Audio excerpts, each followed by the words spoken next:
자, 아버지 진짜를 가르쳐 주세요. 입니다. 아버지 진짜. 저도 이제 과거에는 제가 처음 하나님을 믿을 때는 이 하나님의 말씀대로 살아가는 것이 현실적으로 가능할까라는 질문을 했었어요. 이건 좀 불가능하다. 그냥 이상적인 얘기를 제시를 하고 그냥 그 밑으로 적당히 살아라. 뭐 이런 뜻으로 받아들일 수밖에 없었어요. 그리고 당시 3, 40년, 4, 50년 전에 더더욱 그랬던 것 같아요. 근데 요즘에 보면 점점 더 이 하나님의 말씀이 현실적이다라는 생각을 가게 됩니다. 자, 이런 이야기, 이런 뉴스 이야기가 있죠. 학생 하나가 죽었습니다. 아파트 옥상에서 이제 떨어져 죽은 거죠. 이제 어떤 아이가 이제 이야기를 하는 거죠. 그 이야기를 하는 거예요. 한편으로는 그 아이가 불쌍하다는 생각이 들었습니다. 하지만 그가 부럽기도 했습니다. 이해가 되시나요? 우리 아이들의 마음이 이해가 되시나요? 그 이야기는 그 아이가 겪는 현실과 나의 현실이 동일합니다. 이제 이런 얘기를 하면 여러분들은 어떤 생각을 하면 그건 특별히 몇 아이가 그러는 거지라고 생각을 합니다. 물론 지금의 현실에서 그냥 잘 적응하면서 사는 아이들이 있고 진짜 이 마지못해 진짜 죽음을 선택하는 아이들 사이에 쭉 돼 있는 거예요, 사실은. 그런 것이지 내 아이는 안 그렇고 그 아이는 약해서 그렇다 이렇게 판단할 수 있는 부분은 아닌 거예요. 현실에 잘 적응하는 아이들도 분명 있습니다. 그 아이부터 시작해서 그 아이들이 1이라고 하면 10까지 쭉 나열되어 있는 것이죠. 우리 아이들이 어느 선에 있을까 그것을 잘 판단을 해야 합니다. 우리 아이가 뭐 그렇게 이 현실에서 이렇게 해도 돼라고 하면 뭐 그렇게 키울 수도 있겠죠. 그러나 그런 아이들은 아마 내가 보기엔 3%, 4%, 5% 미만일 거라고 생각이 듭니다. 그 중간에 어딘가에 있을 것입니다. 현실은 무엇일까? 현실의 삶. 그냥 우리가 이렇게 살아가는 삶은 뭐냐면 목숨을 걸고 사는 삶은 아니에요, 사실은.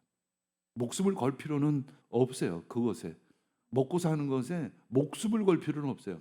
출세를 하는데 목숨을 걸 필요는 없어요. 바보죠. 한마디로 적당해야 돼요. 진리에 대해서는 목숨을 걸어야 돼요. 근데 우리는 진리에 대해서는 적당히 하고 어떻게 현실의 삶에 대해서는 목숨을 걸어요. 목숨을 걸면 어떻게 되죠? 저 사람 나 CEO, 저 사람 연봉이 10억이야. 연봉이 100억이야. 근데 이면에 그 집으로 들어가 봤더니 완전 엉망진창이죠. 아이들, 뭐 아내는 뭐 그냥 남편이 벌어다 주는 거 가지고 명품이나 쓰면서 아내는 허해가지고 늘 우울증에 살고 뭐 이런 사람들이 숱하죠, 사실은. 근데 우리는 겉으로 보기에 저 사람 연봉이 10억이야. 연봉이 100억이야. 이것만 바라보는 아파트가 뭐 100평이래. 뭐 이런 것만 보는 거죠. 그 안에 썩어지고 죽음으로 가고 있는 것은 보지를 않아요. 우리는 전부를 봐야 돼요. 겉으로 보이는 것도 봐야 되지만 속에서 썩어가는 것도 볼 수 있어야 합니다. 우리 김현수라는 정신과 의사 이제 상담하시는 분인데 이분이 이런 얘기를 해요. 이제 상담하면서 이제 아이들이 한 얘기들을 쭉 얘기합니다. 12살 초등학생이 이런 얘기했어요. 나는 10년 동안 한 거는 공부밖에 없다고. 도대체 12살짜리가 어떻게 10년 동안 내 평생은 공부한 거밖에 없다고요? 그래서 3살부터 한 건 공부밖에 없다는 거예요. 어떤 중학생이 말합니다. 내 안에는 이제는 화밖에 남은 게 없다고. 그래서 이제 고등학생이 되면 너무 무기력해지고 재미가 없다고. 공부를 또 저도 많이 해봤어요. 그럼 머리가 공부 머리는 아닌데 공부를 많이 해봤는데 결국 보면 공부를 그냥 많이 한다고 되는 건 아니에요. 적당하게 해야 잘 돼요. 집중력이 있을 때만큼 해야 하는 거죠. 그것도 사람마다 다 틀려요. 어떤 아이는 집중력을 24시간 중에 20시간을 해도 집중력이 계속 되는 아이가 있는가 하면 어떤 아이는 서너 시간만 해도 집중력이 확 떨어지는 아이가 있어요.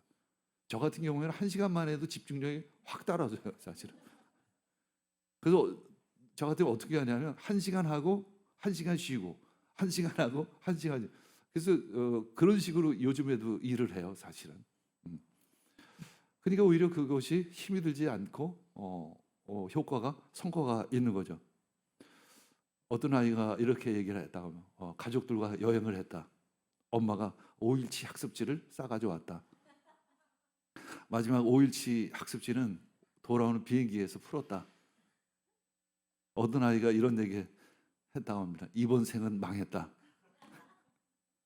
왜냐면 부모의 기대도 미치지 못하고 나의 기대에도 미치지 못하고 친구 사이의 존재감도 없고, 그런데 괜찮다. 나만 망한 것이 아니기 때문에. 어떤 아이가 나는 공부하는 이유를 모르겠다. 엄마, 그래야 먹고 살아. 그랬더니 이 아이가 아니야, 나 먹고 살 수 있어. 부모님이 가지고 있는 아파트만 나한테 물려주면 나는 굶어 죽지 않아. 걱정하지 마라. 그러면서 어떤 아이는 공부하는 의미를 좀 가르쳐주는 어른이 있었으면 참 좋겠다. 그냥 의대 가라고 하지 말고 그냥 불치병을 고치고 좋은 일을 하기 위해서 그래서 의대에 갔으면 좋겠다. 이런 이야기를 해주는 어른이 있었으면 참 좋겠다. 어른들하고 좀 부모님하고 진짜 대화를 했으면 좋겠다고. 근데 어른하고 대화를 하면 했어 안 했어, 잘했어 못했어, 늘 이런 식으로만 얘기하니까 대화는 안 된다. 우리 어른들은 늘 그것이 대화라고 생각을 한다. 고민이 있어서 엄마한테 나 고민이 있어 그러면 말한다. 나가자, 밥 먹자, 맛있는 뭘 걱정이야, 내가 옷 사줄게. 그 아이가 말한다. 돈으로 그만. 아이들이 그렇게 생각한다는 거예요. 우리 어른들이 지금 이렇게 살아가고 있다는 거죠. 결국 이렇게 해서는 이 지금 시대의 삶을 살아갈 수가 없어요. 과거에는 됐을 수도 있어요.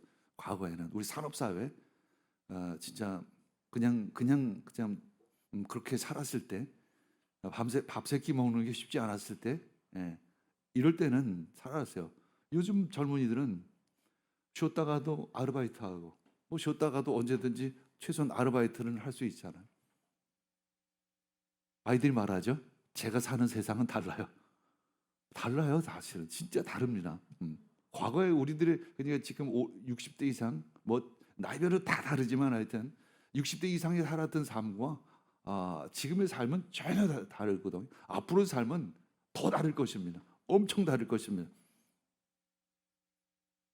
저는 늘 옛날에도 그런 생각을 내가 나보고 의사 하라고 했으면 어떻게 했어요? 의사가 될 수도 없지만 난 못할 것 같아요. 그리고 행복하지가 않을 것 같아요. 그거를 분명히 볼 수 있어야 돼요. 우리 아이가 의사가 될 수 있을까? 못 돼.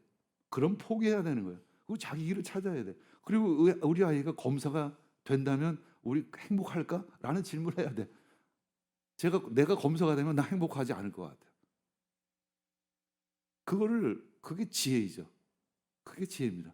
아닌 건 아닌 거, 긴 거예요.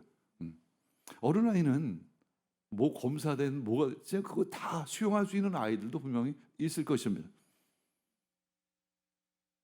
아이들의 삶에 대해서 우리 대화해야 되겠죠. 우리 아이들과 대화할 때 우리는 늘 기억해야 될 것은 첫째는 절대 맞다 틀리다로 얘기하면 안 됩니다. 왜 여러분들 맞다 틀리다라고 생각하시는지 아시세요? 자기가 맞다고 생각해요. 근데 보면 제3자가 보면 절대 맞는 삶을 그 부모가 살지 않았거든요. 근데 자기 맞다고 생각하는 거예요. 이게 굉장히 쉽게 얘기해서 허한 마음에서 나오는 거예요. 자기가 잘못 살았기 때문에 이렇게 살면 맞을 거라고 생각을 해서 그렇게 얘기를 하지만 그것은 틀립니다. 100% 틀려요. 100% 틀립니다. 두 번째, 그 아이의 영역을 침범하지를 말아야 합니다. 절대 영역을 침범하지. 그래서 한 인격체로 대해야 해요. 물론 뭐 서너 살 이하에서야 뭐 그것이 뭐 영역이 공유가 100% 영역이 공유가 되지만 그래서 서너 살 이상 되고 중학생으로 넘어가기 시작을 하면 그 아이의 영역을 존중을 해줘야 되죠. 그 생각도 존중을 해줘야 돼요. 그 감정도 존중을 해줘야 하겠죠. 세 번째는 잔소리를 하지 말아야 돼요. 왜 잔소리를 하지 말아야 되냐면 내가 정답이 없기 때문에 그렇습니다. 저 역시 그래요. 제가 아이들을 대할 때도 그래요. 제가 정답을 가지고 있지를 않아요. 내가 진리를 가지고 있지를 않아요. 그 마음이 있어야 돼요.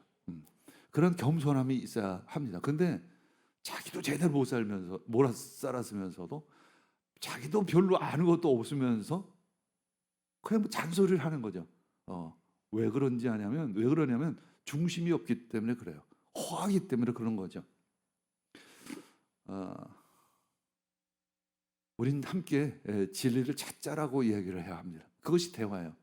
나도 잘 모르는데 함께 대화하면서 찾아보자입니다. 나도 모르는데 다른 사람을 어떻게 알까요? 특히 우리 자녀는 더 모릅니다. 자녀는 알기가 더 어려워요, 사실은.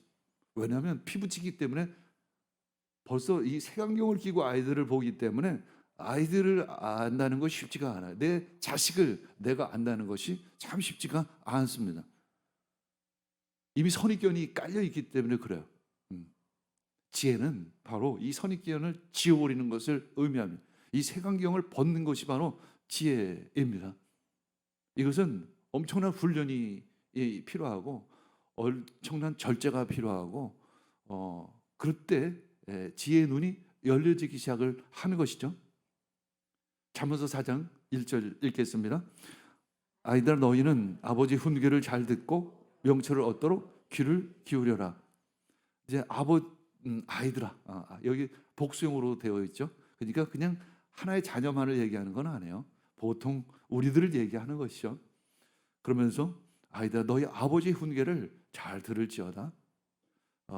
가르침이죠. 가르침을 잘 들을지어다. 이 명철은 위스덤을 의미한 지혜를 얻도록 깨달음을 얻도록 귀를 기울여라.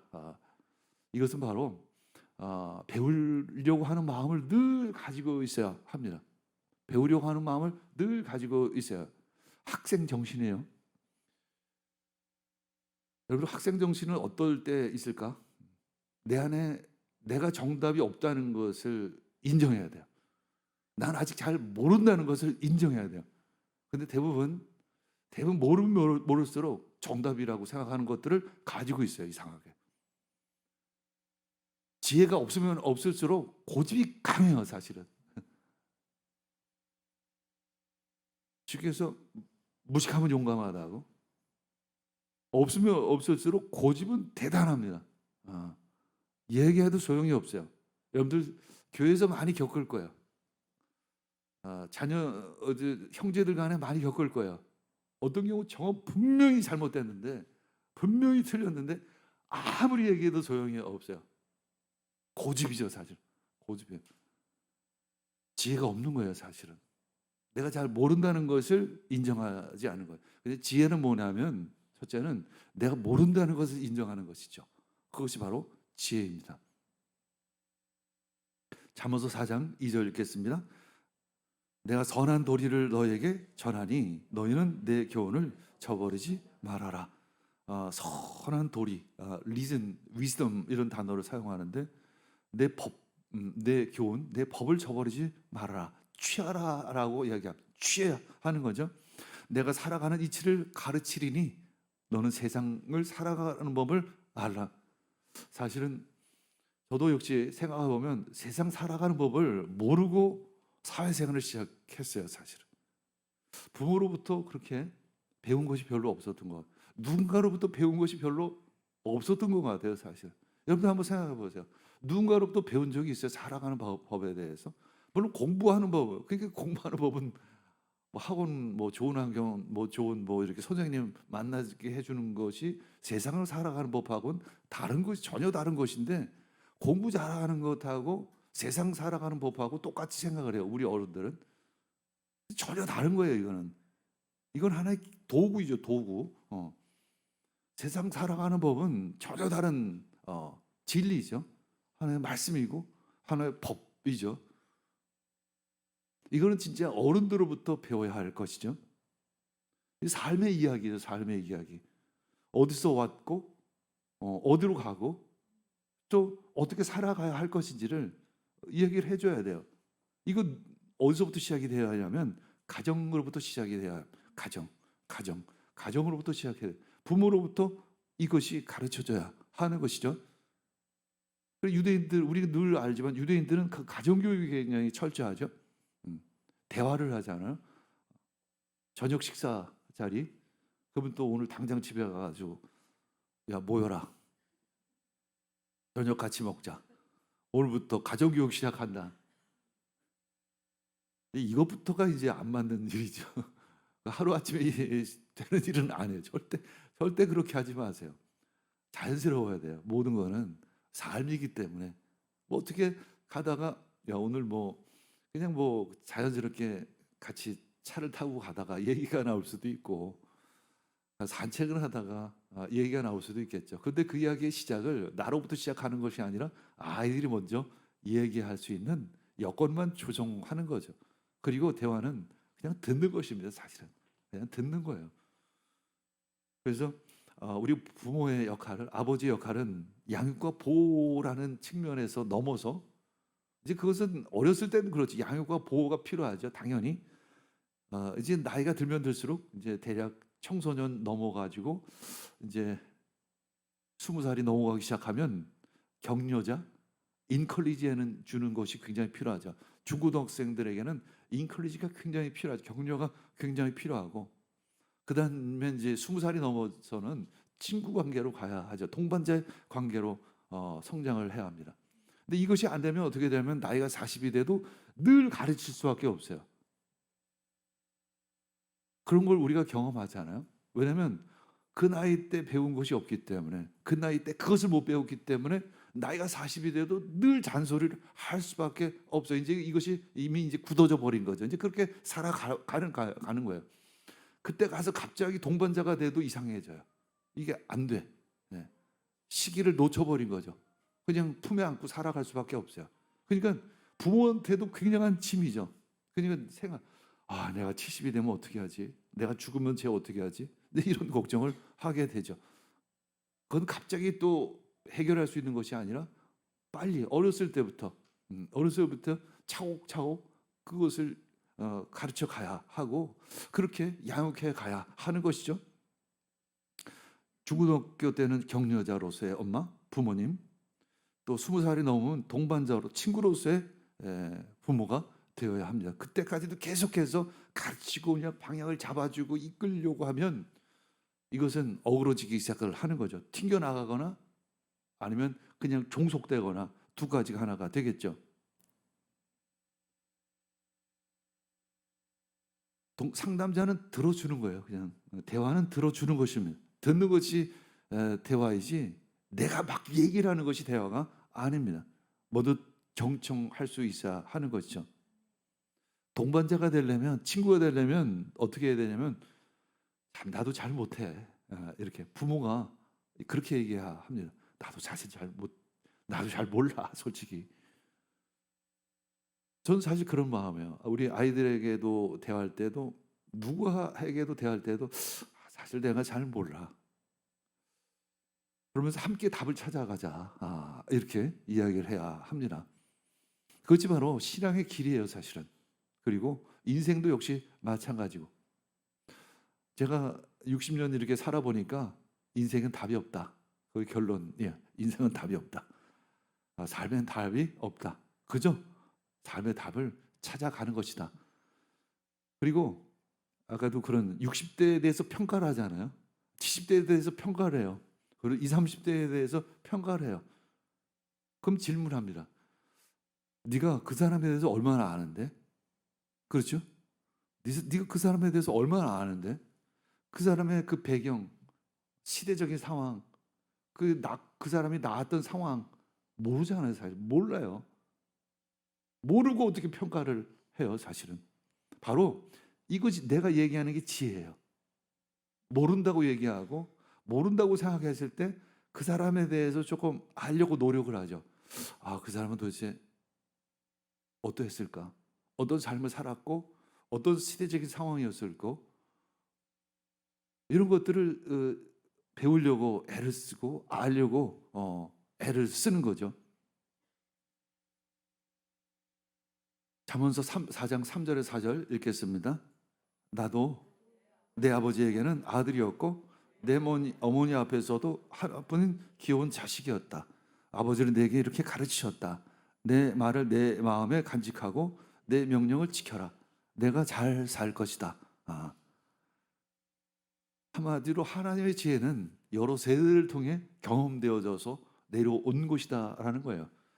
진리는 그래서 2000년, 3000년 전에 그 어른들의 지혜가 고스란히 남아있는 것들이 굉장히 많아요, 사실은. 그래서 아브라함의 하나님, 이삭의 하나님, 야곱의 하나님 이렇게 말씀하고 있죠. 이 성경 말씀도 몇천 년 전에 기록되어져 있었던 것도 있고 한 2000년 최근 들어서 기록된 게 2000년 가깝죠. 그럼에도 불구하고 이 말씀이 오늘에도 조금 더 흐트러지지가 않아요, 사실은. 우리들의 삶의 기준이 되는, 왜 그러냐면 변화오는 진리이기 때문에 그런 것입니다. 물론 세상은 바뀝니다. 그리고 이것을 어떻게 적용할 것인가도 바뀌어질 수밖에 없어요. 그러니까 우리 지금 뭐 60대 이상 분들의 신앙과 지금 20, 30대 신앙의 색깔은 상당히 틀릴 수밖에 없어요. 과거 60대 이상의 그 당시에 굉장히 어려웠을 때는 일종의 기복신앙 비슷한 것도 한편으로는 우리가 인정할 수밖에 없는 부분들이 있었어요, 사실은. 그러나 지금은 그럴 필요가 없어요. 전혀 그것은 맞지가 않는 거예요. 오히려 영혼에 대한 관심이 더 커야 하는 거예요. 지금 시대에는 오히려 영혼에 대한 관심이 더 커야 돼요. 그 영혼에 대한 무게중심으로 더 많이 가야 합니다. 욥기서 8장 10절 읽겠습니다. 조상들이 너에게 가르쳐주며 일러주지 않았느냐? 조상들이 마음에 깨달은 바를 말하지 않았느냐? 솔로몬은 어려서부터 아버지의 가르침을 받았습니다. 다윗이죠. 다윗으로부터 가르침을 받았습니다. 그 가르침이 그를 지키고 떠받치고 있었다라고 고백을 하는 거죠. 솔로몬은 아버지 다윗에 대해서 말합니다. 내 명령을 지키라, 그리하면 살리라. 이렇게 아버지가 말했다. 이렇게 이야기하는 거예요. 아버지인 다윗이 나에게 내 명령을 지키라, 그리하면 살리라. 이 명령은 뭐냐면 단순한 명령이 아니라 하나님의 말씀이죠. 하나님의 지혜이죠. 그래서 아버지의 권위는 어디로부터 오냐면 하나님으로부터 온다는 거예요. 하나님의 말씀, 하나님의 지혜로부터 오는 것이죠. 부모로부터의 권위는 하나님의 지혜로부터 오는 것인데, 그래서 첫째 공감해야 돼요. 그렇죠? 공감으로부터 시작이 돼요. 왜냐면 똑같이 모르니까. 아버지나 아들이나 잘 모르는 건 비슷해요. 그러나 어느 정도의 경험은 있었고, 그 경험은 뭐냐면 실패한 경험이에요, 사실은. 성공한 경험보다는 실패한 경험이 더 많아요, 사실은. 저 역시 뭐 이렇게 보면 남들에 비해 그래도 그만하면 성공했지라고 하지만 사실은 실패가 훨씬 더 많아요, 사실은. 자잘하게 끊임없는 실패 가운데 가끔 하나님께서 이루어 주신 거예요, 사실. 그렇게 받아들일 수밖에 없는 부분들이 너무 많더라고요. 보면 이렇게 살아온 것들을 쭉 보면 그냥 실패 연속임에도 불구하고 하나님께서 선물로 주신 은혜로 살아가는 것이다. 그리고 그 다음에 이제 어느 정도의 통제가 필요한 거예요. 통제가 없을 수는 없어요. 그 나이에 맞는 적절한 통제가 필요하죠. 어렸을 때는 통제가 많을 것이고 점점 통제가 사라지겠죠. 그리고 자유이죠, 자유. 요즘 젊은이들이 추구하는 것 중에 가장 첫 번째는 제가 보기에는 자유함이었어요. 그것이 굉장히 중요한 가치 중에 하나이죠. 근데 우리 아이들에게, 다음 세대들에게 이 자유를 이 개인의 자유를 어떻게 추구할 것인지를 잘 가르쳐 줘야 돼요. 왜냐하면 나의 자유도 있지만 상대의 자유도 있고 우리 모두의 자유함도 있기 때문에, 그렇다면 우리 모두의 자유함을 생각해야 되고 너와 나의 자유함이 필요한 것이죠. 그러니까 내 자유함 때문에 상대의 자유함이 해방되고 방해가 된다면 이것은 내가 절제해야 하고 내 스스로가 통제해야 하는 거죠. 이것을 가르쳐줘야 하는 것입니다. 그래서 이 부모로서의 권위는 첫 번째 자녀에게 어느 정도의 선택권을 줄 것인가를 이렇게 질문해야 돼. 어느 정도 선택권을 가질 것인가? 이것이 질서이죠, 사실 질서. 교회도 질서가 있어요. 사실 많은 교회가 질서가 없어서 굉장히 엉망진창인 경우가 많아요. 우리 교회는 비교적 질서가 있는 편이에요. 그것을 처음에는 이것이 굉장히 불편해요. 이렇게 왜 이러냐고. 그러나 이것이 이제 3년, 5년, 한 10년 지나야 우리 교회의 어떤 가치를 알아요. 이게 진짜 중요하구나. 이렇게 하는 것이 굉장히 좋구나라는 것을 알기 시작을 하죠. 한마디로 이것은 되고 저것은 안 된다는 분명 경계가 있어야 돼요. 조직에서도 마찬가지. 이 경계가 분명히 있어야 됩니다. 회사에서도 무슨 부서 A 부서가 있고 B 부서가 있으면 A 부서가 해야 될 일, B 부서가 해야 될 책임이 있는가 하면 넘지 말아야 할 선이 있죠. 근데 교회는 이게 다 허물어져 버려요. 대부분 그렇죠. 가정은 더 심하고. 근데 그럼에도 불구하고 어느 정도의 경계는 있어야 하는 것입니다. 그리고 자녀가 커갈수록 자녀의 영역도 지켜줘야 하는 것이고. 한마디로 세상의 중심이 네가 아니라는 것을 늘 명심시켜야 하는 것입니다. 아이가 나가서 놀이터에 나가죠. 그러면 놀이터는 자기 거야. 그래도 누군가가 다른 아이가 타고 있어. 그러면 그 아이 입장에서는 제가 왜 내 걸 타지? 이렇게 본다는 거예요. 요즘 아이들은. 제가 왜 내 시소를 지금 타고 있어? 라고 생각하는 거예요. 이게 얼마나 불행한 일인지 몰라요, 사실은. 이 세상은 그렇지가 않아요. 우리가 함께 어우러져 사는 것이지 내가 중심이 되어지지를 않아요. 근데 이제 그때 엄마가 등장을 하죠.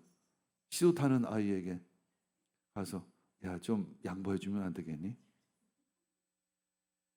우리 공주가 여기 뒤에 있는데 왕자가 여기 있는데 그리고 쳐주죠.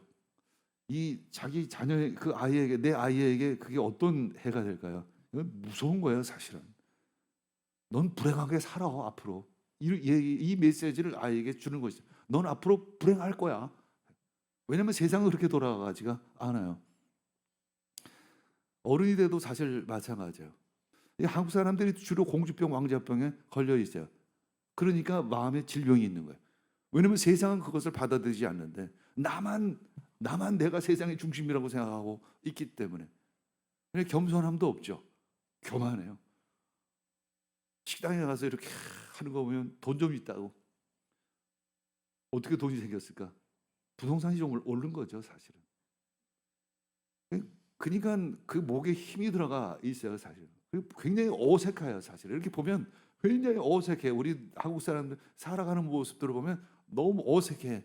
자기 옷을 입고 살아가는 것 같지가 않아. 남의 옷을 입고 살아가는 모습처럼 느껴져요. 자기 옷을 입어야 될 줄 압니다. 그리고 하나님 주시는 지혜를 덧입어야 될 줄 압니다. 잠언서 4장 5에서 6절 읽겠습니다. 지혜를 얻고 명철을 얻어라. 내가 친히 하는 말을 잊지 말고 어기지 말아라. 지혜를 버리지 말아라. 그것이 너를 지켜줄 것이다. 지혜를 사랑하여라. 그것이 너를 보호하여 줄 것이다. 지혜는 돈은 베풀 것 같다. 이렇게 오늘 본문 말씀은 얘기하고 있어요.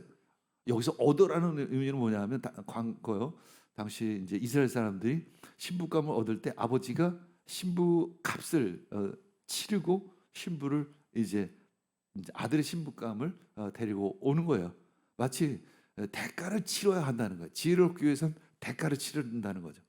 그리고 지혜를 사랑하라. 지혜와 함께 살라는 것을 의미하는 거죠. 지혜라는 신부와 함께 평생을 함께 하라는 것입니다.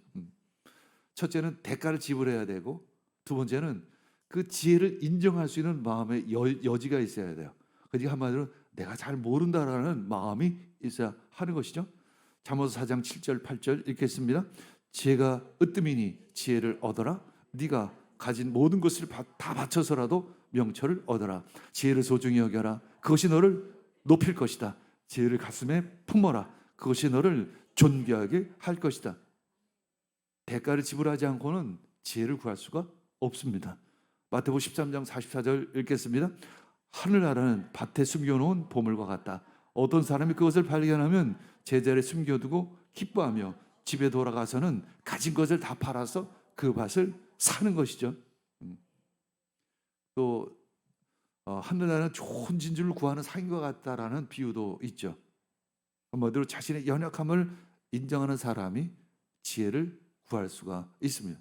내가 잘 모른다고 생각해야만 배울 수가 있어요. 마태복음 7장 7절 읽겠습니다. 구하여라. 그리하면 하나님께서 너에게 주실 것이다. 찾아라. 그리하면 너에게 찾을 것이다. 문을 두드려라. 그리하면 하나님께서 너에게 열어 주실 것이다. 성령을 구하시길 원합니다. 그 요한복음에서는 굳이 성령님을 진리의 영이라고 이야기해요. 근데 제가 간증이 하나 있는데 다음에 간증할 텐데 또 여러 번 간증을 했을 것 같아요. 제가 진짜 머리가 늘 보면 뭐가 막혀 있는 것 같은 느낌이 들었어요, 사실은. 내가 그래서 공부 못하는 아이들을 이해해요. 뭐가 막혀 있어요, 사실은. 뭐가 막혀 있어요. 뭐가 잘 안 돼. 공부를 해도 잘 안 돼. 전 그래도 공부 못하는 사람 아이들의 마음을 너무 잘 알아. 뭐가 이렇게 뿌연 게 있어요. 그리고 피곤해, 공부만 하려고 하면. 그리고 누가 눈이 침침해지기 시작을 하고 앞뒤가 안 맞아 있어요. 공부를 아무리 공부 읽어도 앞뒤가 안 맞아. 이게 해석이 안 돼. 근데 성령께서 오시니까 그게 어느 날 포질이 맞춰지기 시작을 해요. 내가 그걸 느꼈어요, 진짜. 그래서 잔소리하기보다 하나님의 영, 진리 영이 우리 아이에게 임하기를 기도하시기를 원합니다. 근데 사실 요즘에 이렇게 뇌에 대해서 이렇게 보면 생물학자가 연구한 거 보면 그 과학적인 그 원리로도 그게 그런 부분이 있다고 이야기를 해요, 과학자들이. 하여튼 지혜는 재물보다 더 건강보다 이 세상의 어떤 것보다 가장 귀하다라는 거죠. 지혜가 공부가 아니에요. 다시 한번 얘기하지만 잠언서 4장 9절 읽겠습니다. 그 지혜가 아름다운 화관을 너희 머리에 씌워주고 영광스러운 왕관을 너에게 씌워줄 것이다. 우리가 지혜로운 사람이 결국 그런 멸롱관을 얻게 될 것이다. 다른 사람으로부터 존경을 받게 될 것이다. 하나님으로부터 인정을 받게 될 것이다 라는 것입니다. 지난주에 금요일 날 숭실대에서 강의를 했습니다. 그때 제가 여러 가지 그 감회가 새롭더라고요. 10년 전에 학교를 내가 사직을 했잖아. 그리고는 10년 만에 이제 숭실대에서 조그만 강의실에서 한 20-30명 대학원생들을 놓고 강의를 하는데 그때 내가 했던 강의와 지금의 강의는 전혀 다른 내용을 지금 하고 있잖아요. 그때는 내 힘으로 했다고 하면 지금은 하나님의 지혜로 하고 있는 거예요, 사실. 그래서 참 하나님이 이렇게 일을 하시는구나라는 생각을 갖게 됩니다. 그를 높이라. 그러면 그가 너를 높이리라. 지혜는 우리가 어디서 올까? 결국 하나님으로부터 오는 것입니다. 그래서 우리는 주의 영, 성령을 구하시기를 축복합니다. 그리고 늘 배우는 자세로 가기를 원합니다. 늘 구하는 자세로 살아가기를 원합니다. 지금 내가 가지고 있는 것이 답이 아니라는 마음을 가지고 살아가기를 원합니다. 그리고 늘 답을 더 풍성한 내가 가지고 있는 답이 틀렸다라기보다는 아주 미성숙하다라는 것, 미성숙한 답을 가지고 있어요. 그 답이 더 성숙해져야 돼요. 더 풍요해져야 돼요. 하나밖에 없는 답. 근데 이게 둘이 되고 셋이 되고 다섯이 되고 열이 되고 20이 되고 100이 되는 그렇게 확장되어지는 지혜를 추구하시기를 원합니다.